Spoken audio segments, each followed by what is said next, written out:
Okay guys, so in this video we're going to walk through example 5. So one thing I noticed right away about example 5 is the way the equation is presented to us is not quite fitting that form that we like to see. So the reason I know that is because the x is being multiplied by the 1/3, but the number over here is not. So we want to rewrite it so that it is. And that requires just a little bit of factoring on the inside there. Okay, so if I factor one third away from x, I'm going to need another set of parentheses, so x minus, and if I factor a 1/3 away from 270, that's kind of, it's weird, it's going to make that 3 times as big on the inside. So let's see, 270 times 3, 810. Whew! So this becomes a minus 810. Okay. I would also then recommend taking this a step further and then writing this so that we have x minus 810 on the top. And then on the bottom, we're just going to have a 3. Because multiplying by 1/3, it's the same as dividing by 3. Ooh, and I forgot the plus 2 on the outside. So there it is. Back to this factoring, if you're not sure if you did it correctly, remember you should be able to distribute the 1/3 back to this stuff on the inside, and it should get you what you started with. So 1/3 times x is 1/3, and then 1/3 times negative 810 is going to be negative 270. So it works. And again, the reason we like this is because this just helps us sort of go right into our scale change rule. Scale change rule, generically speaking, is ax comma by. A is 3. It's always this number down here. Sometimes it's a fraction, sometimes it's not. In this case, it's just 3, so 3x. And then by. B is always the number in front, so negative 2y. Also helps us see our translations.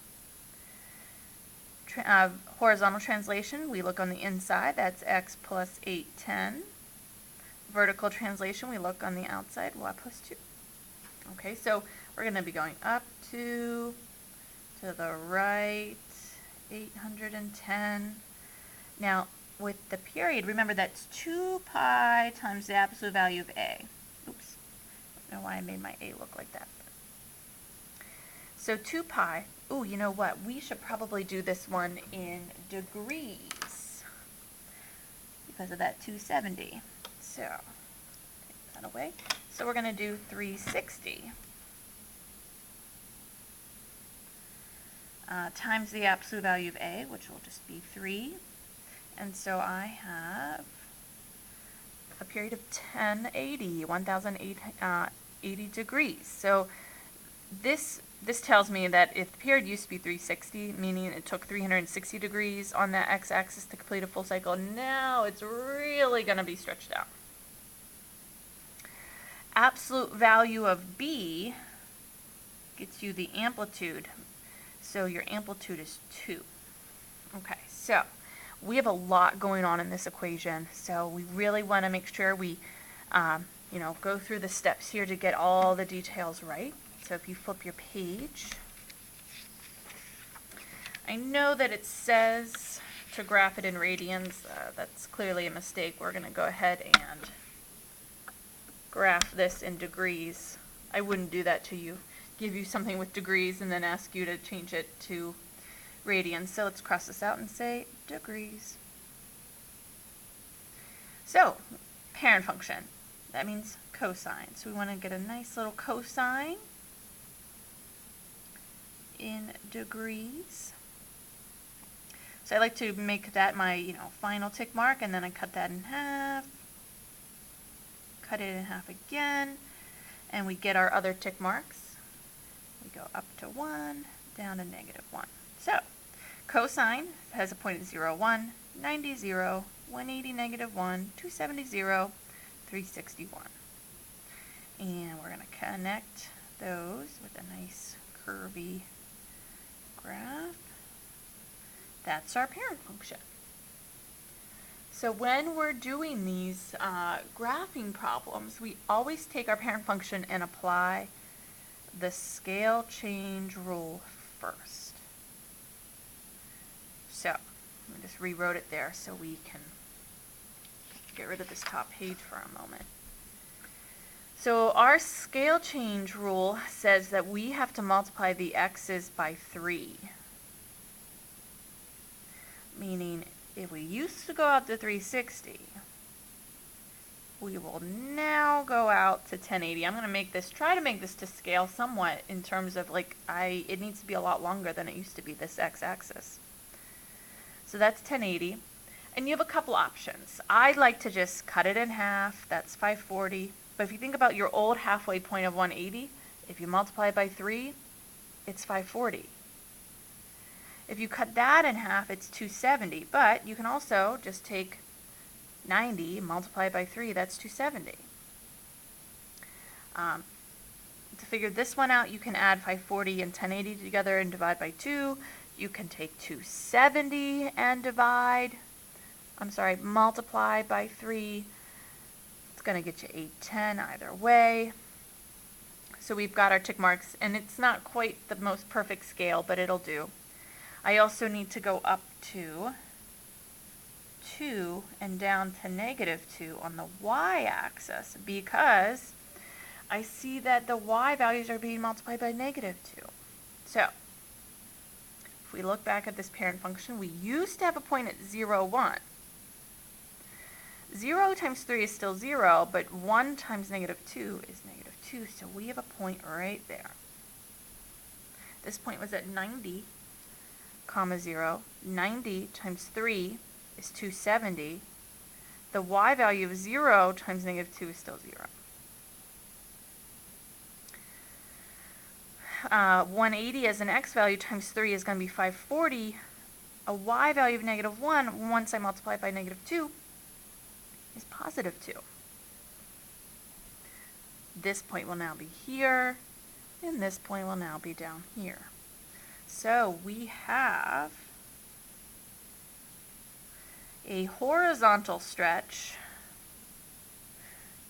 a vertical stretch, horizontal stretch, vertical reflection happening on our graph. Unfortunately, we are not done because now we've got to apply the translation rule. And our translation rule, I'll write it down here again, was x plus 8, 10. It's going to be brutal. And then y plus 2. So every point on this graph needs to move to the right 810 degrees and up 2 units. Well, first of all, if it's moving up 2 units, nothing's going to be below the x-axis now.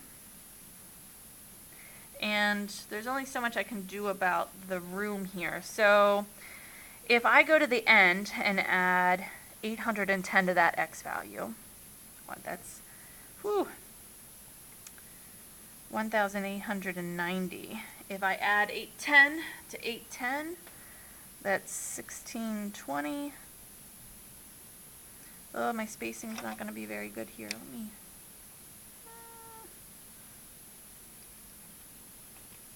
Actually, let's go to 0 and add 810 to that. That's 810. So let's do... There we go. So there's going to be 5 total points on this graph. This one would have to be 1620. If I take 810 and add 810, I get 1620. If I take 540 and add 810, I get 1350. Yep. If I take 270 and add 810, I get 1080. Right? Yes. Okay, so now we're ready to move our points, I think. Oh wait, we got to make our y-axis. It's got to go up to 4. I'm going to run out of a little room here. So this point was at negative 0, comma, negative 2. It will now be at 810, comma, 0. This point was at 270. When I add 810 to that, I'm at 1080. When I go up 2, I'm at 2. This point was at 540, comma, 2. When I add 810 to the 540, I'm at 1,350. And now I'm all the way up at 4. And then you kind of probably get the idea here. This is going to continue. And I'm a little smushed at the end, but we'll make it work.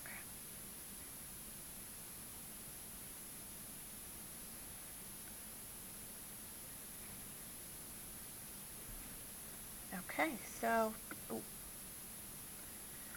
that is our final graph for example number 5.